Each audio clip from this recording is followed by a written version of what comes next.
Wah, luar biasa ini Bitcoin, bro. Luar biasa, luar biasa. Bitcoin di 104.000. Jadi kan tambah-tambah kaya. Udah 1,7 miliar ya, bro ya. Yes. Gimana nih orang Bayar yang masih rupiah nggak ya. percaya Bitcoin udah 104.000?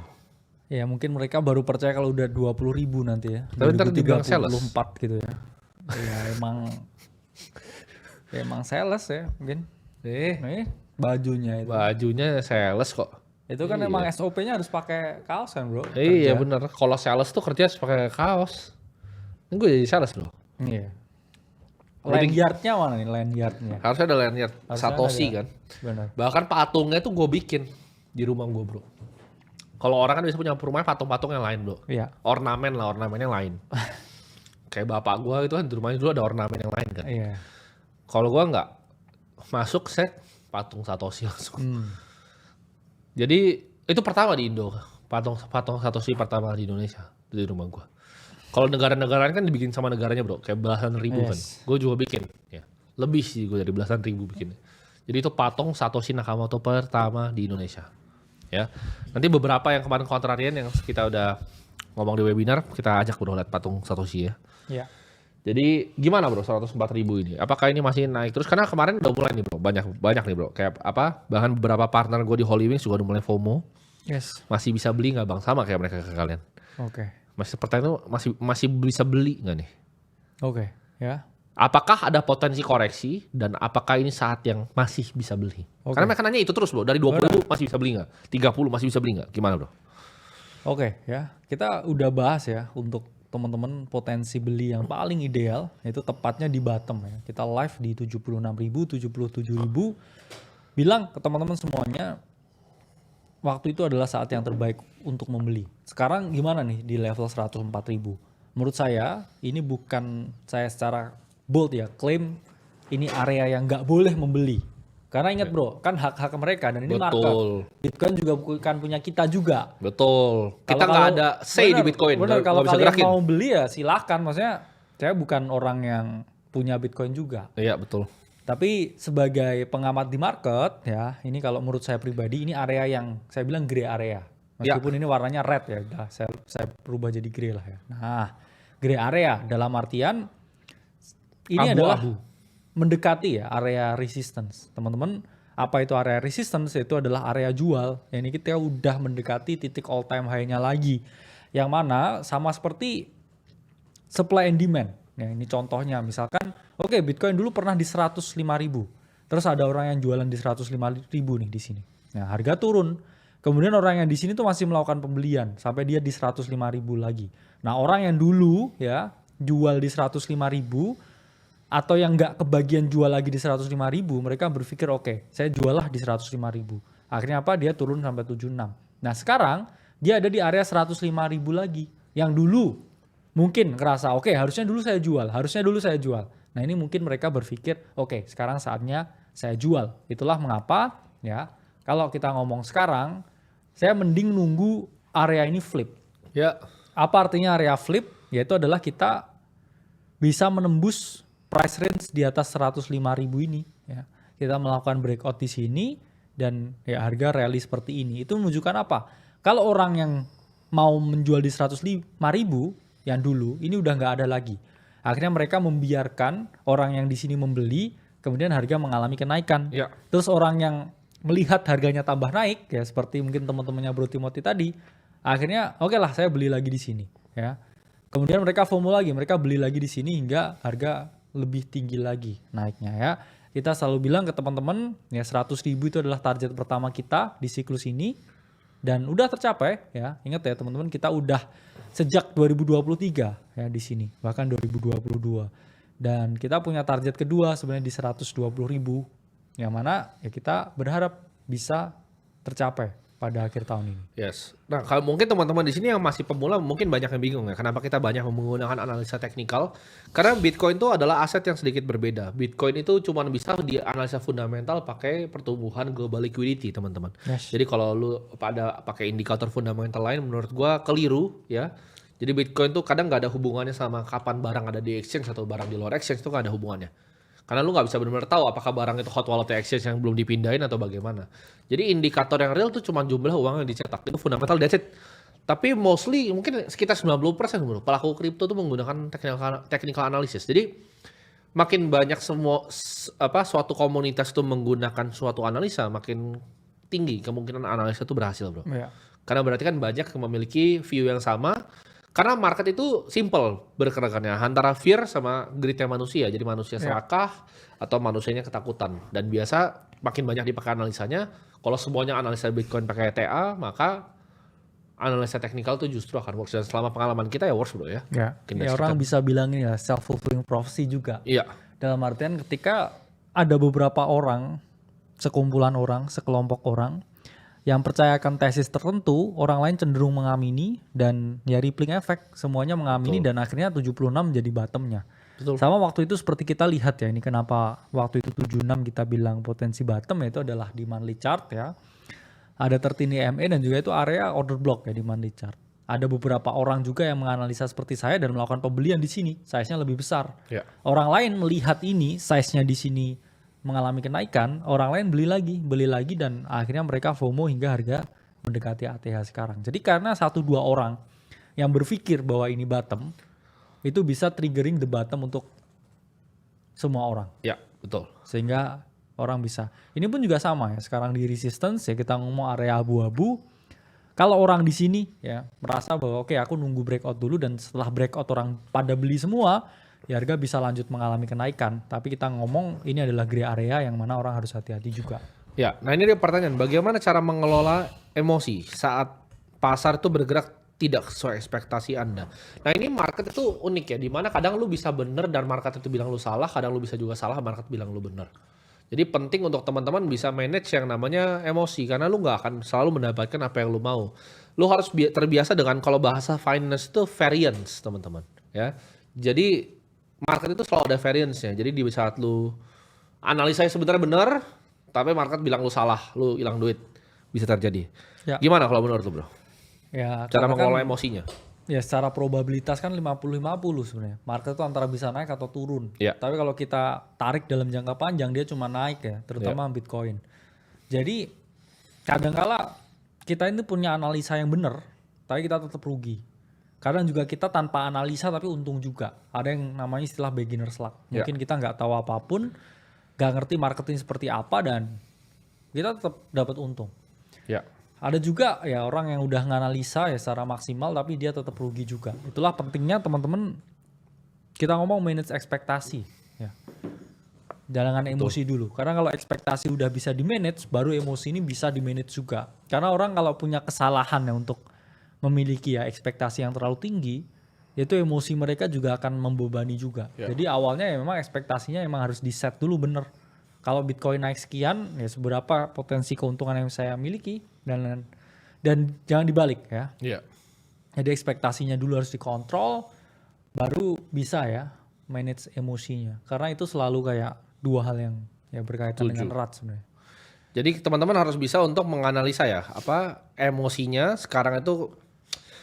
Tapi cara jaganya gimana, Bro? Biar emosinya nggak lari ketika dia mikir apa keputusan dia benar, terus market bilang oke lu salah. Karena ada dua hal ya teman-teman di sini tuh. Pertama, apakah kamu mau kayak jadi orang yang benar atau dua mau jadi orang yang cuan? Ya. Karena kadang-kala saya juga nggak masalah nih, misalkan saya salah tapi saya tetap dapat untung. Iya. Daripada kita, oke saya bener, tapi saya nggak dapat untung apapun. Ya itu kadang-kala juga hal yang ini. Sama seperti sekarang lah ya. Saya juga punya exposure di Bitcoin, tapi sekarang saya lihatnya ini resistance. Ya, I love to prove to be wrong ya. Ini resistance tapi harga tetap naik. Anyway saya juga tetap untung. Ya. Tapi kan saya salah juga ya, karena mikir ini bukan tepat buat membeli. Betul.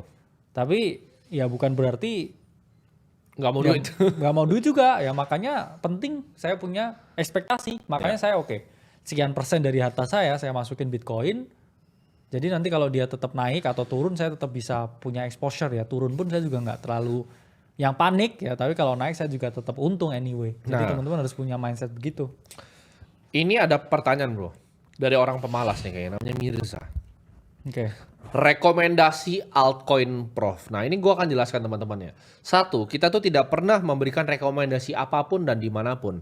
Even di dalam itu hanyalah analisa internal yang kita lakukan. Itu analisa kita berdua, yang kadang dia bikin, kadang gue lihat Bitcoin kemana secara makro, dan kita pakai untuk kepentingan kita sendiri ya. Yes. Jadi kalau kalian tanya rekomendasi altcoin itu sama kayak misalnya lu nanya ke gue, oh beli kripto apa nih yang bagus? Karena gini, gue ngomong hari ini A bagus bro, besok siang mungkin sorean nanti bisa ada berita yang tiba-tiba kriptonya kan nol gitu. Terus begitu itu terjadi lu salahin gue dan gue gak ada untung dengan ngasih tahu lu kan. Jadi jawabannya kita tidak akan pernah melakukan yang namanya rekomendasi altcoin atau kripto apapun. Yang kita bahas ini hanyalah Bitcoin. Nah, kalau lu mau tahu analisa internal kita, coba di-share dulu bro. Tadi pagi apa yang kita lakukan analisanya? Oke, nah jadi teman-teman ya pertama sebelum analisanya mungkin bisa gabung dulu ya ke komunitas gratis kita. Ya, ada di Discord ya. Yes, dimana di situ ya kita kasih sini teman-teman ya pengumuman kapan lagi ada live show ya, terus testimoni ya teman-teman yang ada ya dalam community kita, dan di sini kita akan share ya daily win, yaitu adalah berbagai play yang kita share ke teman-teman semuanya. Nah, tapi ini telat ya, bukan buat kayak kalian lihat harus analisa masuk internal sekarang ya. ya. Betul. Tapi ini adalah kayak showcasing apa yang kita lakukan, karena yang kita showcasing di sini ya udah memenuhi target. Ya, Ya, coba kasih contoh bro. Ya, tadi jam 7 nih ya. Ya kita share nih bro, potensi kenaikan Zerebro. Memang ini token yang relatif. Kasih lihat jamnya bro, biar kelihatan. Oke, ya ini Zerebro jam 7 pagi. Ini ada tanggalnya 12 Mei. Nah, kita sebut nih di sini ya, saya bilang potensi ke area 0,06. Dan ya sekarang ya jam 2 siang ini udah hit ya bro di 0,6 dan naik 30%. Jadi jam 7 pagi siang dan itu udah selesai teman-teman. Apakah itu bisa turun? Bisa, tapi udah selesai. Benar. Jadi udah kita ambil quick trade ya, barang yang nggak nginep dan that's it. Tapi kalau gua ngomong itu di sini, kalian ada yang beli, ya kita nggak tahu gitu loh. Yes. Biasanya kalau kalian tanya kenapa nggak pernah bikin apa, bahkan analisa internal kita keluarkan karena itu. Karena ini something yang timely. Ya, dan harus saat itu juga gitu loh. Time sensitif. Bener. Jam 12 sih kita udah gak punya barang ya, udah gak ada barang ya. Iya. Udah selesai. Trade-nya it's done. Bungkus, bawa pulang, dapat duit, dapat jam tangan, udah out, ya kan? Masuk, dapat Richard Mille, keluar. Benar. Simple, ya. Nah, jadi masuk, patek, keluar. Iya. Masuk dapat AP keluar. Jadi nggak simple, nggak ribet gitu loh. Nggak kayak oh ini harus ditunggu sampai seminggu, nggak. Ya barangnya nggak nginep. Apa yang kita tunggu sampai seminggu bahkan setahun ya Bitcoin jawabannya. Benar. Sederhana kan teman-teman ya? Gampang ya? Karena kalau nginep tuh namanya staycation biasanya. Iya, kita nggak staycation ya. Kalau altcoin kita nggak staycation ya. Jadi kita sebutnya inefisiensi di market ya kan. Jadi ini ada barang yang kira-kira secara teknikal indikatornya menarik dan banyak ya bro indikator yang lainnya. Jadi teknikal tuh cuman apa ya? Biar kalian bisa ngelihat aja. Tapi sebenarnya sebelum kita dive ke dalam banyak sekali indikator yang dipakai ya bro ya. Yes. Dan itu ya udah kalau lu mau belajar gimana caranya ya kita ajarin semua di modul-modulnya yang di dalam. Jadi jawabannya adalah kalau kalian tanya rekomendasi enggak, karena kalau misalnya lu bener duitnya lu nggak kasih ke gua. Yes. Kalau lu rugi lu beteriak-beteriak nanti di sini. Jadi nggak akan pernah. Benar. Lu gak akan pernah bisa mancing kita, lu gak akan pernah dapat apapun di sini. Gak pernah ada rekomendasi ya bro. Gak ada rekomendasi. Yang di dalam pun bukan rekomendasi. Benar. Analisa internal kita gitu ya. Jadi kita simple. Bangun pagi jam 7 ya kan. Ya. Pasang posisi, dapat Richard Mille, keluar. Happy life. Kita dapat gaji setahun direktur gitu. Ya lebih lah. Lebih lah. Oh sorry. Nggak, maksudnya satu direksi bro, bukan direktur. Dapat gaji setahun, direktur utama, direktur keuangan, direktur marketing, direktur operasional, semuanya. Sama komisaris independen juga. Dari jam 7 pagi sampai jam 12. Jajaran direksi mungkin. Oh sorry, kata-kata gue. Dia emang kalau diksi gue kalah. Jajaran direksi. Ya, gitu. Ada yang bilang, Bang udah 105, betul tuh. Benar. Jadi gini, kalau kita ngomongin price itu sangat ini apa? Dan kita cuma bisa update kalau misalnya kalian ada di dalam gitu. Ya. Kalau nggak di dalam ya kita nggak bisa. Coba, gue pengen tanya. Nah betul, Dan analisa internal tuh bukan aja kan benar. Ini udah pinter nih sini. Keputusannya balik ke pribadi masing-masing. Nah, gue pengen tanya, nah yang di dalam itu, yang orang kan banyak bilang di luar, oh Aceh bagaimana? Nah, hasilnya bagaimana? Apakah benar yang kita share atau itu too good to be true? Silahkan share aja, karena itu analisa internal kita. We do this every day dari dulu. Dia udah begini dari 2016. Ini bukan something Yang new yang kita terjadi, lakukan, ya, yang kita dalam baru semalam ngerti. gitu ya. Iya, ini udah lama, bos. Coba kalian, untung berapa kalian hari ini? Nah, ayo tuh kan, udah share.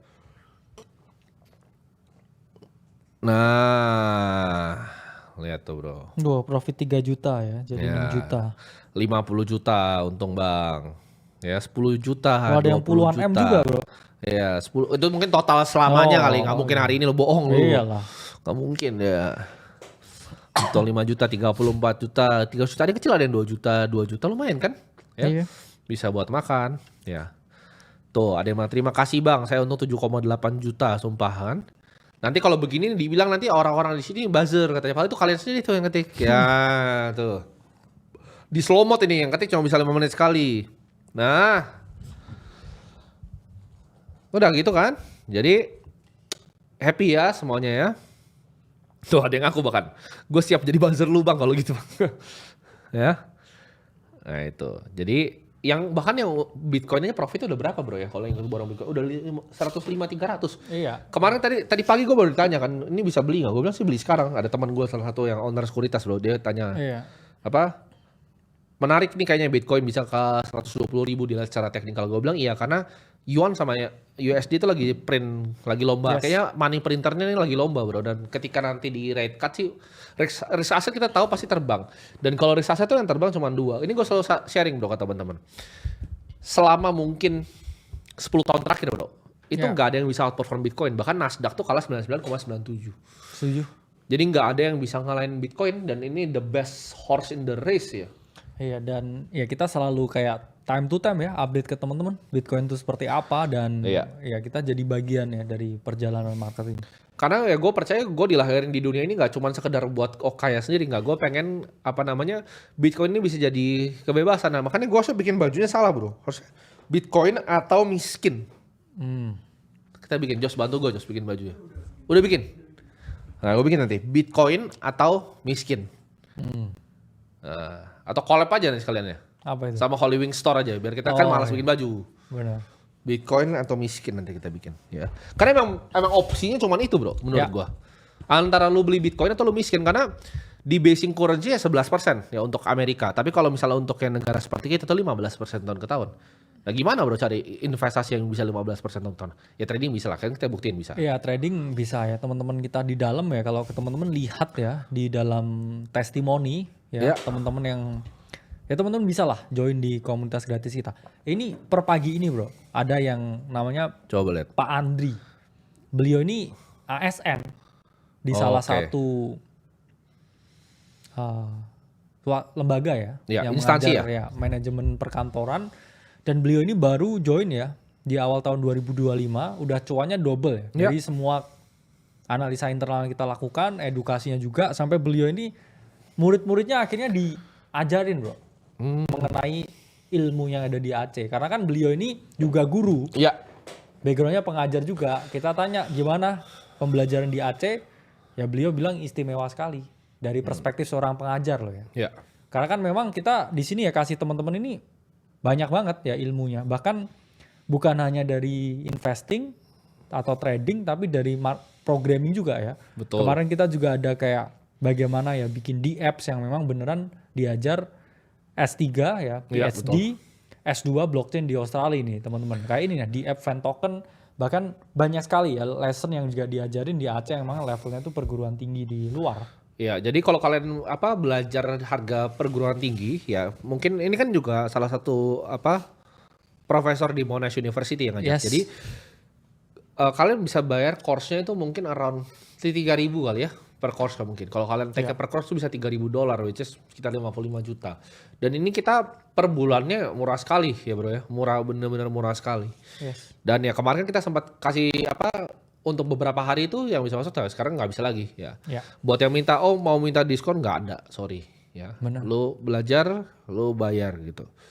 Kenapa? Karena ya kalau kita share di luar seperti ini kayak tadi trade yang tadi, lu ntar belepotan. Nanti lo nonton ini jam 5 malam, ntar lu jam 5 sore lu nyalain kita. Ya. Sedangkan trade-nya jam 7, jam 12 sudah close. Jadi itu harus something yang kita bisa benar kasihnya cepat dan searah gitu. Ya, That's why. Kita malas kalau kasih di sini.